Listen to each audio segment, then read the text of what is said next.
नमस्कार दोस्तों, स्वागत है आपका आपके अपने YouTube चैनल में। दोस्तों, आज के इस वीडियो में हम आपके लिए एक कहानी लेकर आए हैं। ये कहानी बहुत ही ज्ञानवर्धक और शिक्षाप्रद कहानी है। तो दोस्तों, ये कहानी एक नीलकंठ चिड़िया की कहानी है जो बताती है कि गरीबी किस कारण से आती है और हम कौन सा ऐसा पाप कर देते हैं जिससे गरीबी आ जाती है। हमारा समय कैसे बदलता है और हम अमीर कैसे होते हैं। तो दोस्तों, इन प्रश्नों का उत्तर आपको इस कहानी में मिल जाएगा। लेकिन सबसे पहले आपसे निवेदन है कि आप हमारी वीडियो को पूरा देखें और यदि आप चैनल पर नए हैं तो कृपया चैनल को जरूर सब्सक्राइब करें। तो दोस्तों, शुरू करते हैं आज की ये कहानी। एक बार की बात है, एक जंगल में नीलकंठ और उसकी पत्नी बैठे हुए थे। नीलकंठ की पत्नी नीलकंठ से बोली कि लोग इतने गरीब क्यों होते हैं, ऐसे कौन से कर्म करते हैं जिससे वे गरीब रह जाते हैं। जीवन भर गरीब ही रहते हैं और यदि नसीब बदलता है तो नसीब बदलने का समय कब आता है, कैसे आता है। फिर नीलकंठ की पत्नी कहती है कि प्रिय, सारी दुनिया मतलबी है, लेकिन एक भाई बहन का रिश्ता ऐसा है जो कि चाहे गरीबी हो या अमीरी हो, वो रिश्ता कभी नहीं टूटता। तो ये बात सुनकर नीलकंठ बोला, ऐसी कोई बात नहीं है। आज की दुनिया में पैसा ही सब कुछ है, चाहे बहन हो चाहे भाई हो। पैसा नहीं है तो कोई किसी का नहीं है।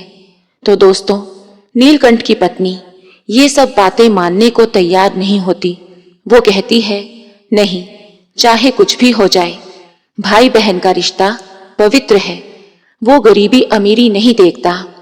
अब ये बात सुनकर नीलकंठ बोला, ठीक है, तुम मेरी बात मत मानो, मैं तुम्हें ये कहानी सुनाता हूँ जिसे सुनकर तुम्हें मेरी बात समझ आ जाएगी। तुम ये कहानी ध्यान से सुनो।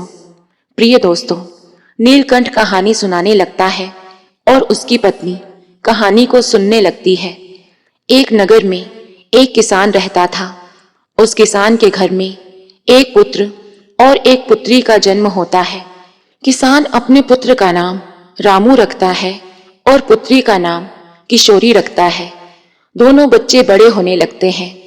काफी समय बाद दोनों जवान हो जाते हैं। किशोरी बहुत सुंदर थी और सुशील थी, इसलिए अपनी पुत्री की शादी किसान एक बड़े घर में करता है, पैसे वाले घर में करता है, और अपने पुत्र की शादी किसी गरीब घर में करता है। वो किसान भी बहुत गरीब था, इसलिए अपने पुत्र की शादी बराबरी वालों में करता है। उसके कुछ दिनों के बाद किसान की जीवन लीला समाप्त हो जाती है और किसान की पुत्री किशोरी अपने ससुराल चली जाती है। किसान का पुत्र रामू अपनी पत्नी के साथ अपनी जमीन में काम करता, खेती का कार्य करता और अपना जीवन व्यतीत करता। उधर उसकी बहन किशोरी एक अमीर घर में रहती थी। उसका पैसे वाले लोगों में उठना बैठना था, इसलिए वो इतनी बदल चुकी थी कि अपने भाई से धीरे धीरे नफरत करने लगी।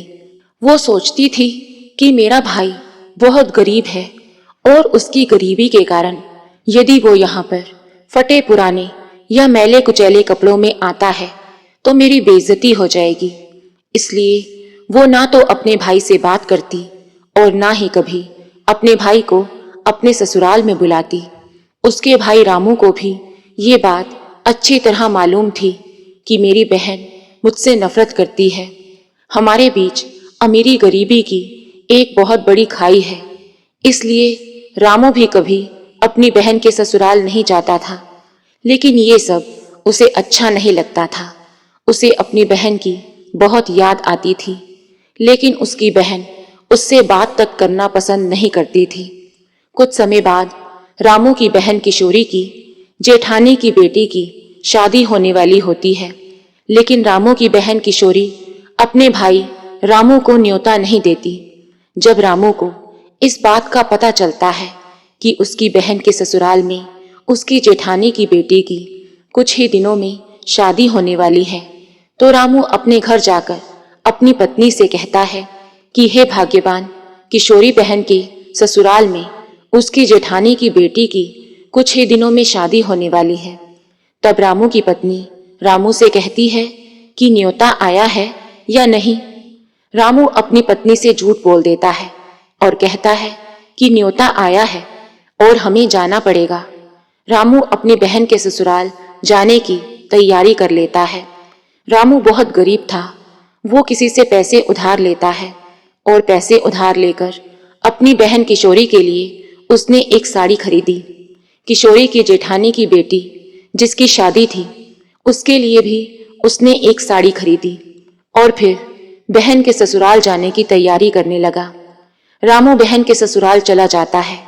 जब किशोरी के जेठानी अपनी देवरानी के भाई को आते हुए देखती है तो दौड़ी दौड़ी अपनी देवरानी के पास जाती है और देवरानी से कहती है कि किशोरी, तुम्हारा भाई आया हुआ है और बाहर तुम्हारा इंतजार कर रहा है।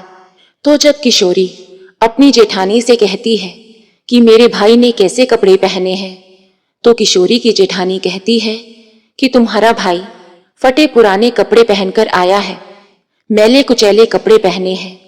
अपनी जेठानी की इतनी बात सुनने के बाद रामू की बहन किशोरी अपने घर के दरवाजे बंद कर लेती है और रामू बाहर ही खड़ा रहता है।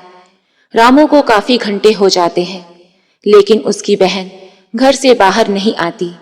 जब फिर से किशोरी की जेठानी को ये पता चलता है कि किशोरी का भाई अब भी बाहर खड़ा है, वो फिर से अपनी देवरानी के पास जाती है और आवाज लगाती है, किशोरी दरवाजा खोल, तुम्हारा भाई अब भी बाहर खड़ा है। बड़ी मुश्किल के बाद किशोरी अपना दरवाजा खोलती है और अपनी जेठानी से कहती है कि दीदी, मैं बाहर नहीं जा सकती, तुम मेरे भाई को पिछले दरवाजे से अंदर ले आओ। किशोरी की जेठानी किशोरी के भाई को पिछले दरवाजे से मकान के अंदर ले आती है। उसके बाद अपनी बहन किशोरी को देखकर रामू की आंखों से आंसू टपकने लगते हैं और अपनी दुख भरी आवाज में कहने लगता है, बहन, क्या तुम तुम्हारे भाई को भूल गई? लेकिन उसकी बहन किशोरी अपने भाई से कहती है कि तुम्हें यहाँ किसने बुलाया है? मैंने तो तुम्हें न्योता भी नहीं भिजवाया, फिर तुम बेशर्म होकर यहाँ क्यों चले आए? और कहने लगती है कि तुम्हारी तो कोई लाज शर्म है नहीं, तुम्हारी तो कोई इज्जत है नहीं, फटे पुराने कपड़े पहनकर मेरे घर पर चले आए। कम से कम मेरी इज्जत का तो ख्याल किया होता। रामू की बहन किशोरी इतनी खरी खोटी अपने भाई को सुनाती है। रामू सर नीचे करके अपनी बहन की पूरी बात सुनता रहता है, अपने मुंह से एक लफ्ज तक नहीं निकालता। उसके बाद रामू की बहन किशोरी रामू को एक कमरे में ले जाती है और कमरे में ले जाकर अपने भाई से कहती है कि तुम चुपचाप इस कमरे में बैठे रहो, अपने फटे पुराने मैले कुचैले कपड़े लेकर बाहर मत निकलना। जब तक मैं न कहूं तब तक तुम इसी कमरे में बैठे रहना। रामू कहता है, ठीक है बहन, कोई बात नहीं, जैसा तुम उचित समझो। यदि तुम कहती हो तो मैं इसी कमरे में बैठा रहूंगा। तब रामू की बहन किशोरी अपने भाई को कमरे में बैठाकर बाहर चली जाती है और बाहर से दरवाजा बंद कर देती है। अब रामू उसी कमरे में बैठा रहता है। 3 दिन निकल जाते हैं लेकिन किशोरी अपने भाई को कमरे से बाहर नहीं निकालती। उधर रामू भूखा प्यासा उसी कमरे में बैठा बैठा अपनी बहन का इंतजार करता है। उस कमरे में बैठे बैठे रामू की हालत खराब हो जाती है। वो बीमार हो जाता है क्योंकि 3 दिन से एक ही कमरे में बंद था। ना तो उसने कुछ खाया ना ही कुछ पिया, यहाँ तक कि उसे पानी तक नसीब नहीं हुआ। वो उसी कमरे में बंद रहता है। अंततः 3 दिन गुजर जाने के बाद रामू धीरे धीरे दरवाजे के पास आया और दरवाजा खटखटाने लगा। जब रामू दरवाजा खटखटाता है तो बाहर से किशोरी की जेठानी उस दरवाजे की आवाज को सुनती है और देखने लगती है कि इस कमरे में ऐसा कौन बंद है जो दरवाजा खटखटा रहा है। तब किशोरी की जेठानी आकर उस कमरे के दरवाजे को खोलती है तो देखती है कि उसकी देवरानी किशोरी का भाई अंदर बेसुध हालत में पड़ा हुआ है। किशोरी की जेठानी हैरान रह जाती है और किशोरी के भाई को उस कमरे से बाहर निकाल देती है और पूछने लगती है कि तुम्हें इस कमरे में किसने बंद किया। अब एक मजबूर भाई, एक लाचार भाई क्या कहता कि मेरी बहन ने मुझे इस कमरे में बंद किया है। अब वो लाचार और मजबूर भाई कहता है कि पता नहीं, मैं इस कमरे में बैठा था, लेकिन अकस्मात किसी ने दरवाजा बंद कर दिया और उसके बाद मैं इसी कमरे में बंद हो गया। इतनी बात कहने के बाद वो बाहर निकल जाता है। बाहर निकलकर रामू सीधा अपने घर के लिए रवाना हो जाता है। अब रामू रास्ते में रोता हुआ जाता है। भूखा प्यासा रामू, जिसने अपनी बहन के घर का पानी तक नहीं पिया। काफी दूर जाने के बाद उसे चक्कर आने लगे। भूखा प्यासा भी था, तो वहीं पर रामू चक्कर खाकर गिरने लगा। तभी एक बूढ़ी माँ वहां पर आ जाती है और बूढ़ी माँ रामू को पकड़ लेती है और फिर रामू का सर अपनी गोद में रखकर उसे सहलाने लगती है। तब रामू कुछ देर उस बूढ़ी माँ की गोद में सर रखकर आराम करता है। जब कुछ घंटे बीत जाते हैं तो रामू को फिर से होश आता है, तो देखता है कि बूढ़ी माँ की गोद में उसका सर है। रामू खड़ा होता है और माँ को प्रणाम करता है। कहता है कि माँ, तुम कौन हो? अब नीलकंठ इस बात को बता रहा है और नीलकंठ की पत्नी इस बात को बड़े गौर से सुन रही है। अब नीलकंठ आगे कहता है कि ये जो बूढ़ी माँ है, ये एक देवी माँ है।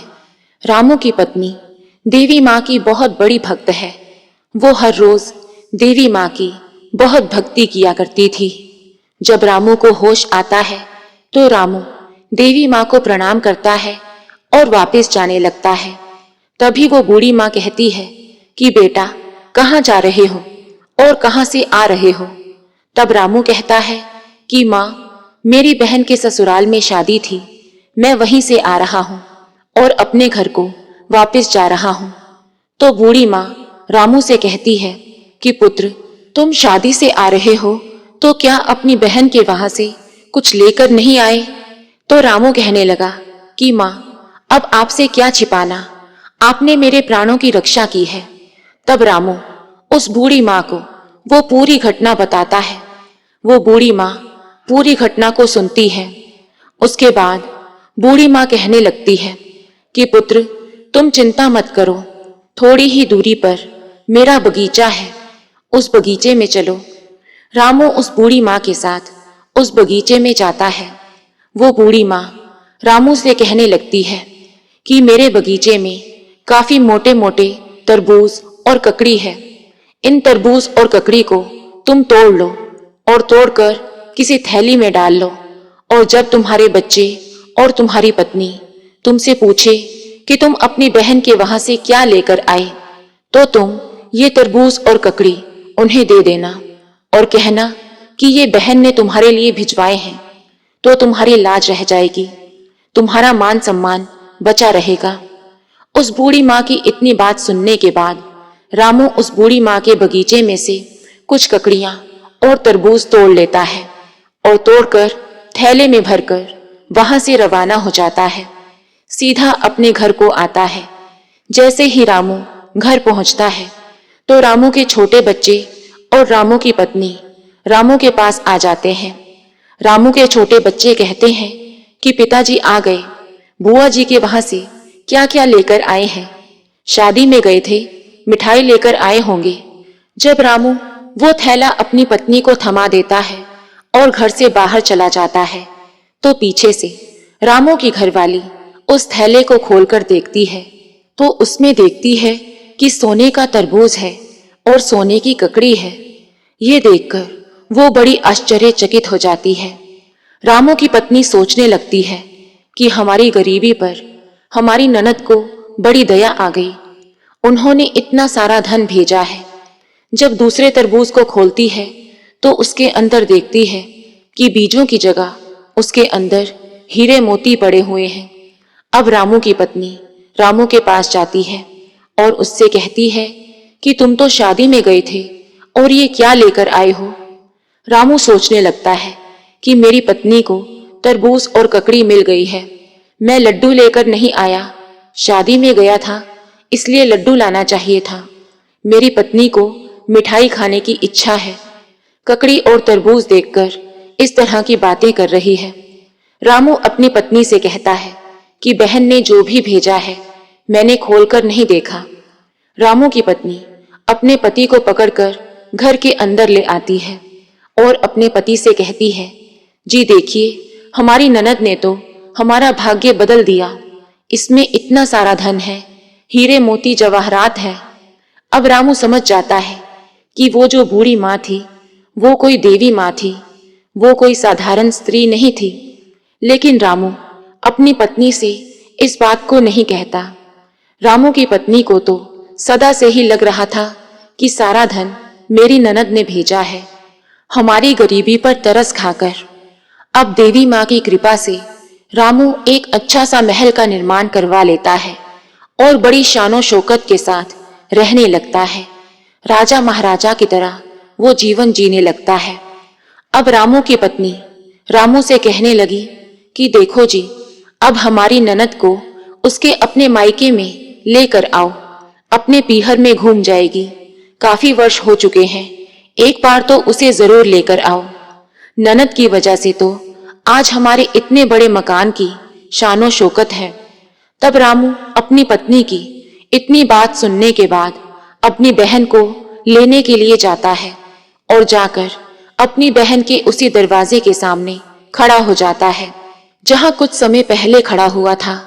तब रामू की बहन किशोरी की जेठानी को ये पता चलता है कि किशोरी का भाई आया हुआ है और ऐसा लगता है कि जैसे कहीं का कोई महाराजा हो। तो वो अपनी देवरानी किशोरी से जाकर कहती है कि किशोरी, तुम्हारा भाई आया है। अपनी जेठानी की इतनी बात सुनने के बाद किशोरी कहने लगी, वो भिखारी मेरा भाई नहीं है। क्योंकि किशोरी हमेशा उसे भिखारी समझती थी। लेकिन किशोरी की जेठानी कहने लगी कि वो भिखारी नहीं है, कोई राजा महाराजा है। पीछे 4 सिपाही खड़े हैं, रथ गाड़ी खड़ी है, जाकर देखो बाहर। जब रामू की बहन किशोरी अपनी खिड़की के झरोके से अपने भाई को देखती है तो सोचने लगती है कि उसका भाग्य कैसे बदल गया। तब अपने कमरे से निकलकर अपने भाई के पास जाती है और भाई से कहती है कि भाई, मुझे क्षमा कर दीजिए, मैंने आपको बहुत दुख दिया। फिर भी रामू अपनी बहन किशोरी से कुछ नहीं कहता और कहता है कि बहन कोई बात नहीं, उस वक्त हमारे दिन ही ऐसे थे। लेकिन अब रामू कहता है कि अब आपको हमारे घर चलना है, अपने पीहर में चलना है। रामू की बहन उसके साथ जाने को तैयार हो जाती है और अपने भाई के साथ पीहर आ जाती है। पीहर आकर अपने भाई की शान शौकत देखकर वो दंग रह जाती है। आलीशान महल और महल के अंदर नौकर चाकर लगे हुए हैं। उधर रामू की पत्नी अपनी ननद की इतनी सेवा करती है क्योंकि उसे यही लग रहा था कि आज जो हमारी शानो शौकत है वो हमारी ननद की वजह से है। यदि हमारी ननद हमें इतना सारा धन नहीं देती तो आज हम इस मुकाम पर नहीं होते। क्योंकि रामू ने अपनी पत्नी को कभी सच्चाई बताई ही नहीं थी। अब कुछ दिन यूं ही गुजर जाते हैं। जब रामू की बहन किशोरी का जाने का समय हुआ तो रामू अपनी बहन के लिए एक मोची के पास जाता है और मोची से अपनी बहन के लिए एक बोलने वाली जूती बनवाता है। मोची से जाकर कहता है कि मोची, ऐसी जूतियां बनाओ कि जब मेरी बहन चले तो वो जूतियां बोलने लगे। रामू अपनी बहन के लिए हीरे मोती जड़ी सोने चांदी की जूतियां बनवाता है और लाकर अपनी बहन को देता है और कहता है कि बहन, ये जूतियां लो और अब आप आराम से अपने घर जाओ, अपना ख्याल रखना। रामू अपनी बहन को हंसी खुशी अपने घर से विदा कर देता है। अब रामू की बहन सोने चांदी हीरे मोती जड़ी जूतियों को अपने बैग में रखकर अपने घर में चली जाती है और घर ले जाकर अपनी जेठानी और अपने सास ससुर को वो जूतियां दिखाती है और कहती है कि देखो, मेरे भाई ने मुझे सोने चांदी हीरे मोती जड़ी हुई जूतियां दी हैं। जब किशोरी का ससुर कहता है कि तेरे भाई ने जूतियां तो बहुत सुंदर दी हैं, इन्हें पहन कर दिखाओ। जब रामू की बहन किशोरी अपने भाई की दी हुई जूतियां पहनती हैं तो वे जूतियां बोलने लगती हैं और बोलते हुए कहती हैं, पैसों के बाजार में बदल गई तहजीब, धन दौलत से जुड़ रहे रिश्ते हुए गरीब। इस तरह जूतियां ये बातें बोलती हैं। जब भी रामू की बहन एक कदम धरती पर रखती तो जूतियां बोलने लगती और कदम आगे रखती तो जूतियां फिर से बोलने लगती। किशोरी ने जब जूतियों की बात को सुना तो उसका सर नीचे झुक गया।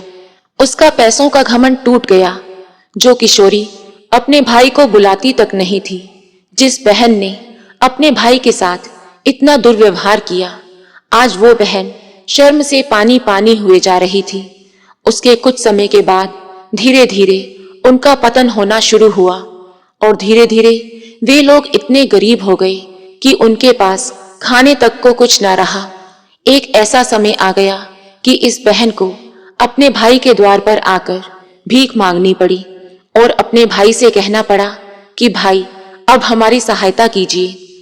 उस समय देवी माँ के आशीर्वाद से रामू अपनी बहन की सहायता करता है और अपनी बहन को अपने महल में जगह देता है। कहता है कि बहन, तुम्हारे लिए मेरे घर के दरवाजे कभी बंद नहीं हो सकते। इस तरह वो फिर से अपनी बहन का घर बसाता है।